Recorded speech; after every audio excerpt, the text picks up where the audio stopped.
کوشش کرے کہ اپنی محبوب ترین چیز کو صدقہ کرے. یہ بڑی اہم چیز ہے، اس لیے کہ سورہ آل عمران میں اللہ رب العزت نے فرمایا اور کہا لن تنالوا البر حتى تنفقوا مما تحبون، تم ہرگز نیکی کو نہیں پہنچ سکتے جب تک کہ تم وہ خرچ نہ کرو جو تمہیں سب سے محبوب نہ ہو. ابو طلحہ رضی اللہ عنہ نے یہ آیت سنی، یہ آیت نازل ہوئی نہیں ایک دم ان کے کان میں پڑ گئی. نبی اکرم صلی اللہ علیہ وسلم سنا رہے ہیں تم نیکی کو نہیں پہنچ سکتے. لن لفظ استعمال عربی میں ہرگز نہیں، لن تنالوا البر، تم نہیں پہنچ سکتے ہرگز نیکی کو. کب تک؟ جب تک وہ خرچ نہ کرو جو تمہیں محبت ہے. وہ نکلے نبی اکرم صلی اللہ علیہ وسلم کے پاس آئے، اور یہ صحیح بخاری میں واقعہ ہے. نکل کے آیا کہ اللہ کے رسول صلی اللہ علیہ وسلم میرا ایک بڑا پسندیدہ باغ ہے، بیروہا کا ایک باغ ہے، ایک ایسا باغ جس کے کھجور بھی میٹھے تھے، اس کا پانی میٹھا تھا، اور نبی اکرم صلی اللہ علیہ وسلم عصر کی نماز کے بعد ان کے گھر آتے اور اس باغ میں بیٹھتے، اس کا پانی پیتے، اس کی کھجوریں کھاتے. تو کہا بیروہا کا سب سے قیمتی سب سے قیمتی پلاٹ تھا وہ، مدینے کا سب سے قیمتی کھیت تھا، اور سب سے بہترین کھجور کے جھاڑ اور میٹھا پانی تھا اس کے اندر. کہا یہ سب سے محبوب ہے، میں اس کو اللہ کی راہ میں صدقہ کرنا چاہتا ہوں، میں اس کو اللہ کی راہ میں صدقہ کرنا چاہتا ہوں. اللہ کے رسول صلی اللہ علیہ وسلم جب سنتے ہیں تو کہتے واہ یہ تو بڑا نفع بخش مال ہے، یہ تو بڑا نفع بخش مال ہے، بہت اچھا سودا ہے، نفع بخش، دنیا میں تو ہے ہی ہے، آخرت میں نفع بخش ہے. کہا اللہ کے رسول آپ گواہ رہیے، میں نے اس مال کو صدقہ کیا، آپ جہاں چاہے خرچ کر دے اب اس کو. تو اللہ کے رسول صلی اللہ علیہ وسلم نے فرمایا میں چاہتا ہوں کہ تمہارے رشتہ داروں میں ہی تم خرچ کر دو. تو کہا اللہ کے رسول ٹھیک ہے اپنے رشتہ داروں میں خرچ کر دیتا ہوں. بیروہا کا باغ خرچ کر دیا، صدقہ کر دیا. صحابہ میں ایک مزاج تھا، یہ واقعہ جب سنتے ہیں تو کبھی کبھار عجیب لگتا ہے ہم کو. عجیب کیا لگتا ہے؟ ایک ہمارا حساب 100 روپے جا رہے تو 100 روپے چلے گئے. کبھی ہوتا ہے کوئی امام خطیب زبردست خطبہ دے، خطاب کرے، صدقات کی فضیلت، زکوٰۃ کی جو اہمیت بتا دے، اور جوش میں آپ آ جائے، اور اس کے بعد چندہ جمع ہونا شروع ہو جائے، اور نکال کر جوش میں آ کر چونکہ خطیب نے خطبہ ایسا کہ زبردست آپ 500 کا نوٹ ڈال دیتے ہیں، تو کم از کم 2 مہینے ملامت ہوتی ہے اور بولتے ہیں اگلی بار اس کا خطبہ نہیں سنوں گا، اگلی بار نہیں. اتنا جوش میں لا لیے انہوں نے کہ 500 روپے ڈال دیا، ملامت ہوتی ہے.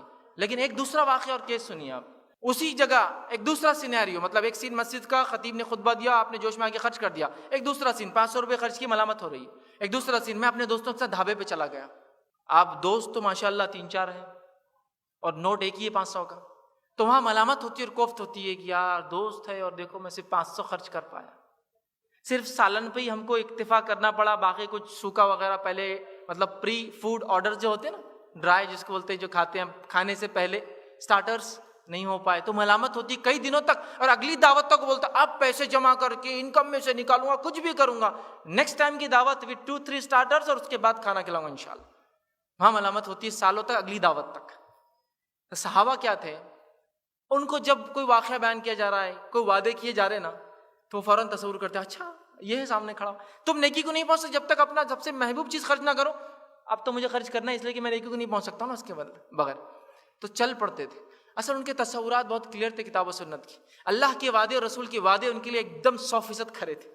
تو جیسا کوئی آدمی آ کر آپ کو بولے ایک شیئر آپ اگر لے لے میرے بزنس میں، انویسٹمنٹ اماؤنٹ 50,000، 1 لاکھ، 5 لاکھ، 10 لاکھ، 6 مہینے میں 10 لاکھ واپس، 6 مہینے میں. ارے بھیا یہ 10 لاکھ بھی لے لو، ارے بیگم بھیج دو پورا زیور 10 لاکھ میں، اگلے 6 مہینے میں 10 لاکھ بھیج دو، گاڑی sell out, business sell out, گھر بھیج دو، پلاٹ بھیج دو، سب دے دیے.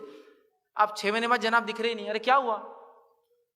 ملامت، ندامت، پریشانی، آنکھوں پہ حلقے پڑ گئے. لوگ پوچھے تو کچھ نہیں بول رہے چونکہ شرما شرم لے کے بھاگ گیا ہو. اب کسی کو بول کے کہاں تک لینا ہے، پہلے تو یہ ہوگا مال بھی چلا گیا، اب ذلیل بھی ہوں گے.